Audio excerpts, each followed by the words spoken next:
Hello everyone, welcome back to my Let's Play of I Love You, Colonel Sanders. We are now in the episode 4.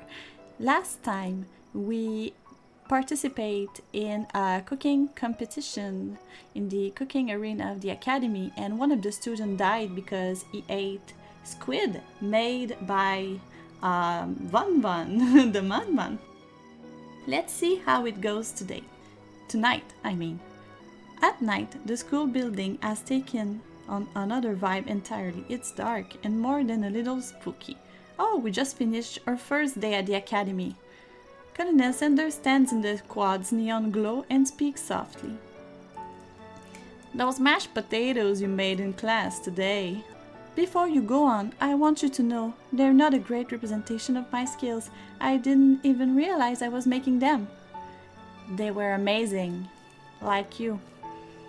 Tasting them, it reminded me why I became so passionate about food to begin with.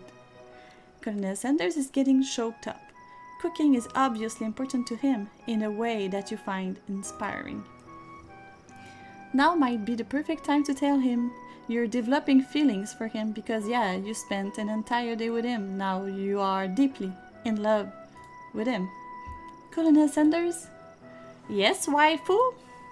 There's something I need to tell you. Ho, Van Van is back. Hold it right there. There's something I need to tell you first. Oh, geez. You see, when I was just a boy, I had a dream that one day I would be the greatest chef the world has ever seen. Ha ha ha. And every day since, I have been working toward that dream, day and night, never stopping, never resting. Also lifting a lot of weights. Look at my big muscles. Like so many weights. We should follow our dreams with all of our hearts, that our souls may grant them like wishes floating on a shooting star. Hey, no, you. Shut up. I'm the one here to say inspirational stuff and be the star of the story. Are we forgetting that your cooking literally killed a guy? You can't prove that. I also saw you kill that guy. What was his name? Somewhere in the distance you hear a long, sad sigh. Forget him, we're talking about me. Me. I'm the hero. The pork monster is here to fight a hero. I think I left the fridge door open. Later, nerds. How dare you treated me just as I was letting down my guard and connecting with another chef on an emotional level. Be afraid of me because I'm a monster, see? Is he rhyming on purpose or is that just a coincidence? But before you can discuss syntax any further, it's a turn-based fight sequence. Oh, it's like a JRPG! Not just a dating sim. What will you do? Attack! You decide to go on the attack. Which attack will you use? Cook with love. Cook with love does 1 damage. Not very effective. It just got real. That attack really upsets Pork Monster. Pork Monster goes on the attack. They spit hot gravy at you. You take 1 damage. We attack. You decide to go on the attack. It worked last time, right? Cook with love again. Cook with love does 1 damage. Pork Monster won't forget this. Pork Monster is really feeling threatened by your attack. We don't even have a HP bar or mana bar. I mean, it's weird. Pork Monster focuses their mashed mind and draws in energy from Mother Earth itself. They grow larger and more intimidating. How will you respond? Attack! You decide to go on the attack. Which attack will you use? Cook with love because it's the only one I have. Cook with love does 1 damage. At this rate, the semester will probably be over before this fight is. Pork Monster is no quitter. Buffed up and ready to rumble, they go on the attack once again. Pork Monster uses Utilitensol. You take 2 damage from the attack. If you take much more damage, you're not going to survive the battle. It forces us to defend. You decide to defend. Which defense will you use? Trepidation. You curl into a ball. I'm not cut out for this. Just want to fight. Feeling vulnerable, Spork Monster prepares for its ultimate attack, Rounded Edge. Because it's a spork. Vile villain, your ring of terror stabs the air. Colonel Sanders summons the energy of 1,000 chickens. Pot pie power pinch. Pot pie power pinch does 10 damage. Spork Monster is defeated. You saved me. A ninja Spork Monster spews steam into the night. Forget mercy. Finish him or spare this wretched beast. Forget mercy. Finish him. Finish him. No student will ever walk the quad in fear again. This monster messed with the wrong chef. Attack. You ready your final attack. You'll never survive my student death loan destruction. Student loan death destruction does 10 damage. Spork Monster is completely vaporized. Colonel Sanders looks on in awe. You continue to surprise me, waifu. The defeated monster left behind a special item. It appears at first to be a cookbook, but upon closer inspection, it's so much more.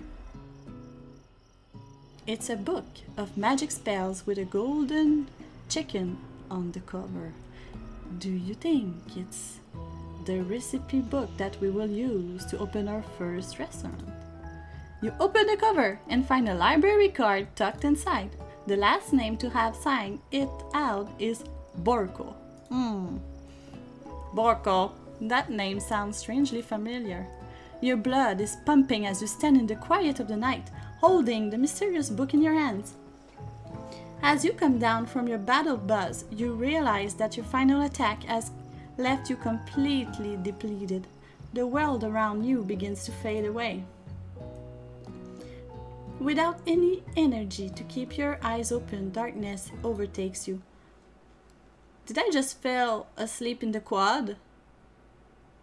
It's a bit embarrassing that Colonel Sanders is now in my room and he saw my BTS poster in the corner of the room and my chicken poster here on the right. The image of Colonel Sanders flashes before your eyes as you fall asleep. He must have helped you get home. In your tired state, you don't know if you could have made it without him. What a guy! You want to thank him, but you don't have the strength to utter a single word. You feel your cover being pulled up over you as you are tucked in tightly. Good night, my colonel. In your dream, you're together with Colonel Sanders. For some reason, Sprinkles is also there, instructing your love. Dreams are weird, but that's true. I would love to dream about a corgi. Zzz. Best dream ever. You awake on day 2 and attempt to process the wild visions you had. Were they memories or premonition? And then there was the secret ingredient that Colonel Sanders went ahead and told you outright. Not much of a secret, huh? It's probably just because he already trusts you so much. Sure, that makes sense. We'll go with that. You meet up with your bestie in front of the school. Before you can tell her about the encounter with the Spork Monster, she launches into a story of her own. Okay, I know this might sound a little strange, but I think I might like Clank. Like him? Like? I know it sounds like it's moving too fast, but there's something about him. I like him. Like him. We got to talking after class and he's actually a totally sweet guy. Not only that, but he's really smart. He told me all kinds of stories about Colonel Sanders. Did you know that Colonel Sanders was the most popular kid in his high school? Can you believe that? No, but that does make complete sense. Yeah, but he was so popular that he was voted prom king at a school he didn't even go to, and was also the convertible that he himself rode in at the front of the homecoming parade. I'm thinking maybe something got lost in pressure cooker language translation there. Either way, maybe it would be best if you took it slow with this new boy, like I am with Colonel Sanders. You and Colonel Sanders, the coolest guy in school, the most famous student to ever attend University of Cooking School Academy for learning. You're a thing now? We definitely connected yesterday. Ha ha ha, sure you did. You're great. Why would not he be into you, I guess? Laughing at the implication that you and Colonel Sanders might be a thing is definitely not cool. You are great. You have an idea about how to prove that your love is real. Well, if he's not into me, why did he tell me one of his secret ingredients? Your bestie's eyes light up. A secret ingredient? Yeah, I just said that, a secret ingredient. Is there a dramatic echo in here? Oh. Bayam checks to make sure you're alone before continuing. I think it's a bad idea if I say the secret ingredient, because now there is a ghost in school because we killed a student. So this summer, while I was on vacation with my family, a lovely man approached me in the botanical garden where I was wandering. This can be good. He told me all about his passions for spices, secret spices. The man even gave me some to show me what he meant. He said it was a powder created from super duper rare dried flower petals, and that if I did him a big favor, I could have some of my own. Please, Miriam, don't tell me. So I filled my suitcase with them and brought them home. It was so nice. He even met me at the gate when I arrived. Later, when I cooked with them, a very strange feeling came over me, and the flavor was unlike anything I'd ever tasted. I think you're being very liberal with the meaning of spices here. Whatever, anyhow, we both share an interest in cooking, so we stayed in touch. You know, like pen pals. I bet you would love to know more about new spices. Well, I'm definitely not supposed to share Colonel Sanders' secret recipe, and besides, I only know the one ingredient, so I doubt it would be much use to anyone. Please, please, please, please! It would mean the world to me. No one has to know it came from you, Colonel Sanders. What do you think? Should you protect Colonel Sanders' secret or share with your bestie? Considering I want to be business partner with Colonel Sanders, I think if we want to have a successful restaurant, I should not tell her the real ingredients. So I will lie to my bestie. I will make up a fake ingredient. You quickly think of a fake ingredient name. I don't know how about. It was Eye of Newt. I know, sounds like some kind of witch's potion, but what can you do? Eye of Newt? Wow. Her eyes light up imagining such a thing, and you figure that you've satisfied her curiosity and she'll move on. However, she immediately turns around and does some typing on her phone that you can't quite see. That's probably not good.